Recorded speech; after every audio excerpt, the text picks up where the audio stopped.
ಯಜ್ಞ ಸಂರಕ್ಷಣ. ಪವಿತ್ರವಾದ ಕೌಶಿಕಾಶ್ರಮವು ತಪೋಮಹಿಮೆಯಿಂದಲೇ ಮಹಾಸಾಧನೆಗೆ ಹೆಸರಾಂತ ಪ್ರದೇಶವು. ಕುಲಪತಿಗಳಾದ ವಿಶ್ವಾಮಿತ್ರರು ಹುಟ್ಟಿನಿಂದ ಕ್ಷತ್ರಿಯರೇ ಆಗಿದ್ದು ಅದ್ಭುತವಾದ ತಪಸ್ಸಾಮರ್ಥ್ಯದಿಂದ ಬ್ರಾಹ್ಮಣ್ಯವನ್ನು ಪಡೆದುಕೊಂಡವರು.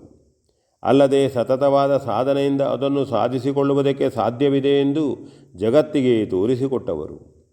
ಮಾತ್ರವಲ್ಲ, ತಾವು ಪಡೆದ ಸಿದ್ಧಿಯನ್ನು ಕನಿಷ್ಠ ವರ್ಣೀಯರ ಮೇಲೆ ಪ್ರಯೋಗ ಮಾಡಿ ಆ ಶಕ್ತಿಯಿಂದಲೇ ಅವರನ್ನು ಪರಿಶುದ್ಧಗೊಳಿಸಿ ಬ್ರಾಹ್ಮಣರನ್ನಾಗಿ ಮಾಡಿದವರು.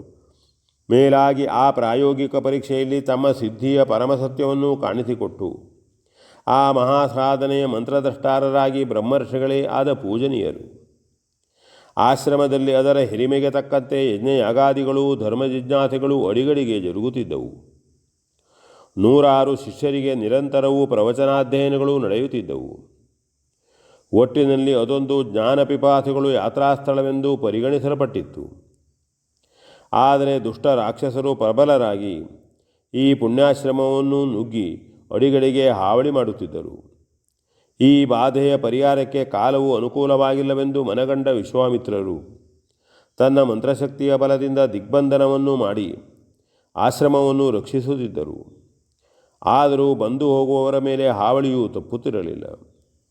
ಇದೆಲ್ಲವನ್ನೂ ಕಂಡು ಮಹರ್ಷಿ ವಿಶ್ವಾಮಿತ್ರರು ಲೋಕಕ್ಷೇಮದ ಭದ್ರತೆಯ ಕುರಿತು ಅನನ್ಯವಾಗಿ ಚಿಂತಿಸತೊಡಗಿದರು. ಅಂತೆಯೇ ದುಷ್ಟ ಸಂಹಾರವಲ್ಲದೆ ಧರ್ಮರಕ್ಷಣೆಯಾಗಲಾರದೆಂದು ಮನಗಂಡರು. ಕೆಲವು ದಿನಗಳ ಮೇಲೆ ಒಂದು ದಿನ ಸತ್ಪುರುಷನೊಬ್ಬನನ್ನು ಆರಿಸಿ ತನ್ನ ಯೋಗ ಮಂತ್ರಗಳ ಸರ್ವಶಕ್ತಿಯನ್ನು ಅವನಿಗೆ ವಿದ್ಯಾದಾನದೊಂದಿಗೆ ಧಾರೆ ಎರೆದು ಮತ್ತೆ ಅವನಿಂದಲೇ ಲೋಕೋದ್ಧಾರದ ಕಾರ್ಯವನ್ನು ಮಾಡಿಸುವುದು ಪ್ರಶಸ್ತವೆಂದು ನಿರ್ಧರಿಸಿದರು. ಹಾಗೆಯೇ ಅಂತಹ ಸುಯೋಗ್ಯನಾದ ಶಿಷ್ಯನು ಯಾರಿರಬಹುದು ಎಂದು ಅರಸತೊಡಗಿದರು. ಎಷ್ಟೆಷ್ಟೋ ಅರಸಿದರೂ ಅಂತಹ ಸಚ್ಚಿಷ್ಯನು ದೊರಕಲಿಲ್ಲ. ಹಾಗಾಗಿ ಆ ಸುಪಾತ್ರ ಪ್ರಾಪ್ತಿಗಾಗಿಯೇ 100 ವರ್ಷಗಳ ತಪಸ್ಸನ್ನು ಮಾಡಿದರು. ಅಲ್ಲಿ ತಪೋಗಮ್ಯವಾಗಿ ಕಾಲಗರ್ಭದಲ್ಲ ಏನೆನ್ನೋ ಕಂಡು ವಿಶ್ವಾಮಿತ್ರರು ತಪಸ್ಸನ್ನುಳಿದು ಆ ಯೋಗಕಾಲವನ್ನೇ ಕಾದು ಹಂಬಲಿಸುತ್ತಿದ್ದರು. ಕ್ಷಣ ಕ್ಷಣಕ್ಕೂ ಹಂಬಲವದು ಬಲವಾಗತೊಡಗಿತು. ಅದರಿಂದ ಸಂಯಮವೇ ಸಡಿಲುವಂತಾಯಿತು. ಪರಿಸ್ಥಿತಿಯ ಸೂಕ್ಷ್ಮವನ್ನರಿತು ಮಹರ್ಷಿಗಳು ಅದರ ಹಾನಿಯನ್ನೆಣಿಸಿ ಮರುಕ್ಷಣದಲ್ಲಿಯೇ ಶುಚೀರ್ಭೂತರಾಗಿ ದರ್ಭಾಸ್ತರಣ ಮಂಡಿತರಾದರು. ಅಲ್ಲದೆ ಹೃದಯ ಮಧ್ಯವನ್ನೇ ಯಜ್ಞಕುಂಡವನ್ನಾಗಿ ಮಾಡಿ ಅಲ್ಲಿ ಚೈತನ್ಯಾಗ್ನಿಯನ್ನು ಪ್ರತಿಷ್ಠಾಪಿಸಿ ತಪಶ್ಶಕ್ತಿಯ ಆಜ್ಯವನ್ನೆರೆದು ಜಗತ್ತಿನ ಹಿತಸಾಧನ ಶಕ್ತಿಯನ್ನೇ ಪ್ರಧಾನ ದೇವತೆಯಾಗಿಟ್ಟು ತನ್ನ ಅಭಿಷ್ಟವಾದ ಶಿಷ್ಯಕಾಮವನ್ನು ಸೋಹಂ ಮಂತ್ರದಿಂದ ಪೂರ್ಣವಾದ ಏಕಾಹುತಿಯಾಗಿ ಸಮರ್ಪಿಸಿಬಿಟ್ಟರು. ವಿಶ್ವಾಮಿತ್ರರ ಮುಖವು ಅರಳಿದ ಅಗ್ನಿಯಂತೆ ಪ್ರಕಾಶಮಾನವಾಯಿತು. ಕಾಲವು ಬಿಡುವಿಲ್ಲದೆ ಮುಂದೆ ಸಾಗುತ್ತಿದ್ದಿತು. ಹೀಗೆ ಅನೇಕ ವರ್ಷಗಳು ಕಳೆದ ಮೇಲೆ ಒಂದು ದಿನ ಪೂಜ್ಯರಾದ ವಿಶ್ವಾಮಿತ್ರರು ಪುರುಷೋತ್ತಮ ಶಕ್ತಿಯ ಪ್ರವರ್ಧಿಗಾಗಿ ಮಹಾಯಜ್ಞವನ್ನು ಕೈಗೊಳ್ಳುವುದೆಂದು ಸಂಕಲ್ಪಿಸಿ ಅದರ ಸಿದ್ಧತೆಗೆ ಅಣಿಯಾದರು. ಇದ್ದಕ್ಕಿದ್ದಂತೆಯೇ ಆಶ್ರಮದ ಯಜ್ಞಕುಂಡದಲ್ಲಿ ರಕ್ತಮಾಂಸಗಳು ಬೀಳತೊಡಗಿದವು. ಅಂತೆಯೇ ರಕ್ಕಸರ ವಿಕಟಟ್ಟಹಾಸಗಳು ಕೇಳಿಬಂದವು. ಆಶ್ರಮವಾಸಿಗಳು ಗೊಂದಲದಲ್ಲಿ ಬಿದ್ದರು. ದಿಗ್ಬಂಧನವು ಸಡಿಲಿರಬೇಕೆಂದೆಣಿಸಿ ಮತ್ತೊಮ್ಮೆ ಆ ಕೆಲಸದಲ್ಲಿ ನಿರತರಾದರು. ಕಾರ್ಯವದು ಸತ್ಫಲವನ್ನು ಕೊಡಲಿಲ್ಲ.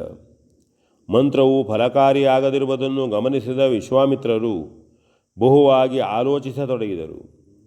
ಸ್ವರಕ್ಷಣೆಯ ಇಂತಹ ಮಂತ್ರಗಳು ಆಪತ್ಕಾಲದಲ್ಲಿ ಮಾತ್ರ ಉಪಯೋಗಿಸತಕ್ಕವುಗಳು. ರಾಕ್ಷಸರ ಬಾಧೆಯಿಂದ ಆಶ್ರಮದ ಕರ್ಮವೇ ಭ್ರಷ್ಟವಾಗಿ ಮಹತ್ತಾದ ಆಪತ್ತೇ ಸಂಭವಿಸುತ್ತಿದ್ದರೂ ಮಂತ್ರಶಕ್ತಿಯ ಪ್ರಭಾವಹೀನತೆಗೆ ಕಾರಣವೇನಿರಬಹುದು? ಮಂತ್ರದ ಶಕ್ತಿಯು ಸರ್ವತಃ ನಾಶವಾಗತಕ್ಕದ್ದಲ್ಲ. ಹಾಗಿದ್ದರೆ ಅದು ಎಲ್ಲೋ ರೂಪು ತಳೆದಿರಬೇಕು. ಆಪತ್ತಿನ ನಿವಾರಣೆಗಾಗಿ ಇಂತಹ ಮಂತ್ರಗಳು ದೇಹಧಾರಣೆ ಮಾಡುವುದು ಶಕ್ಯವಲ್ಲ. ಆದರೂ ಯಾವುದೋ ಮಂತ್ರವಿಶೇಷವು ಜಗತ್ತಿನ ಸರ್ವರಕ್ಷಣೆಯನ್ನು ನಿರ್ವಹಿಸಿಕೊಂಡು ತನ್ನ ಬೀಜಾಕ್ಷರ ಜೀವಶಕ್ತಿಗಳೊಂದಿಗೆ ಸಾಕಾರಗೊಂಡಿರಬೇಕು. ರಕ್ಷಣಾಕರ್ತೃವು ಕಾಣಿಸಿಕೊಂಡ ಮೇಲೆ ಆ ಕಾರ್ಯವನ್ನು ಮಂತ್ರಗಳು ಮಾಡಲಾರವು ಎಂದು ತಮ್ಮಲ್ಲೇ ತಾವು ಆಲೋಚಿಸಿಕೊಳ್ಳುತ್ತಾ ವಿಶ್ವಾಮಿತ್ರರು ಧ್ಯಾನಸ್ಥರಾಗಿ ಪ್ರಪಂಚವನ್ನೊಮ್ಮೆ ಅವಲೋಕಿಸಿದರು. ವಸಿಷ್ಠಾಶ್ರಮದಿಂದ ದಿವ್ಯ ತೇಜಸ್ಸು ಅಯೋಧ್ಯೆಯತ್ತ ಹರಿಯುತ್ತಿರುವುದು ಕಂಡುಬಂತು. ಥಟ್ಟನೆ ಕಾಲಗರ್ಭದಲ್ಲೊಮ್ಮೆ ತನಗೆ ದೃಷ್ಟವಾಗಿದ್ದ ಆ ವಿಶೇಷವನ್ನು ಗಮನಿಸಿದರು. ಆ ಜ್ಯೋತಿಯದು ಪುರುಷ ರೂಪದಿಂದ ಅಯೋಧ್ಯೆಯಲ್ಲಿಯೇ ಕಾಣಿಸಿತು. ಒಡನೆಯೇ ತಾನೊಂದು ಹೋಮಿಸಿದ ಶಿಷ್ಯೇಚ್ಛೆಯು ತನಗಿಂದು ಸಚ್ಚಿಷ್ಯನನ್ನೇ ಒದಗಿಸಿಕೊಟ್ಟಿತೆಂದು ಹರ್ಷಚಿತ್ತರಾದ ವಿಶ್ವಾಮಿತ್ರರು ಸಾಕೇತದತ್ತ ಎದ್ದು ನಡೆದೇ ಬಿಟ್ಟರು. ಪೂಜ್ಯರಾದ ವಿಶ್ವಾಮಿತ್ರರ ಆಗಮನದ ವಾರ್ತೆಯನ್ನು ಕೇಳಿದೊಡನೆ ಅರಸನಾದ ದಶರಥನು ಎದ್ದು ನಡೆದು ಅವರನ್ನು ವಂದಿಸಿ ಅರ್ಘ್ಯವನ್ನಿತ್ತು ಕರೆತಂದು ಆಸನಾದಿ ಸರ್ವೋಪಚಾರಗಳಿಂದ ಸತ್ಕರಿಸಿದನು. ಅಷ್ಟರಲ್ಲಿ ಪೂಜ್ಯರಾದ ವಸಿಷ್ಠರೂ ಬಂದು ಸನ್ನಿಹಿತರಾದರು. ಹಾಗೆಯೇ ವಾಮದೇವಾದಿಗಳು ಬಂದು ಸೇರಿದರು. ಇಂತಹ ಮಹರ್ಷಿಗಳ ಕೂಡುವಿಕೆಯು ಅಪೂರ್ವವೇ ಆಗಿದ್ದು ಮಹಾರಾಜನ ಅಂದಿನ ಸಭೆಗೆ ಅತ್ಯಂತ ವೈಶಿಷ್ಟ್ಯವನ್ನು ನೀಡಿತು. ದಶರಥ ಸಾರ್ವಭೌಮನು ಎಲ್ಲ ಮುನಿಗಳನ್ನು ನೋಡಿ ಎದ್ದು ನಿಂತು ಕೈಜೋಡಿಸಿಕೊಂಡು ವಿಶ್ವಾಮಿತ್ರರನ್ನು ಉದ್ದೇಶಿಸಿ, ಭಗವಾನ್, ಅಪ್ಪಣೆ ಏನು ಎಂದು ಭಿನ್ನವಿಸಿಕೊಂಡನು.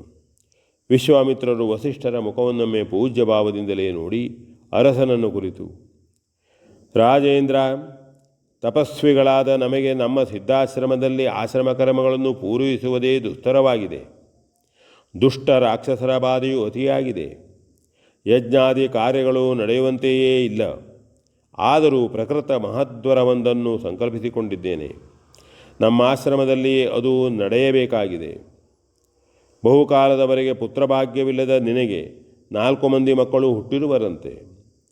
ನಮಗೆಲ್ಲ ಅದು ಸಂತೋಷದಾಯಕವು. ನಾವು ಒಂದು ಘನವಾದ ಉದ್ದೇಶದಿಂದಲೇ ಇಲ್ಲಿಯವರೆಗೆ ಬಂದವರಿದ್ದೇವೆ. ನಮ್ಮಿಂದ ಕೈಗೊಳ್ಳಲ್ಪಡುವ ಆ ಯಜ್ಞವನ್ನು ಸಂರಕ್ಷಿಸಲು ನಿನ್ನ ಜ್ಯೇಷ್ಠ ಕುಮಾರನಾದ ಶ್ರೀರಾಮನನ್ನು ನಮ್ಮೊಂದಿಗೆ ಕಳಿಸಿಕೊಡಬೇಕು. ಅದಕ್ಕಾಗಿಯೇ ನಾವಿತ್ತ ಬಂದವರು ಎಂದು ನುಡಿದನು. V N Bhagwat Baraballi.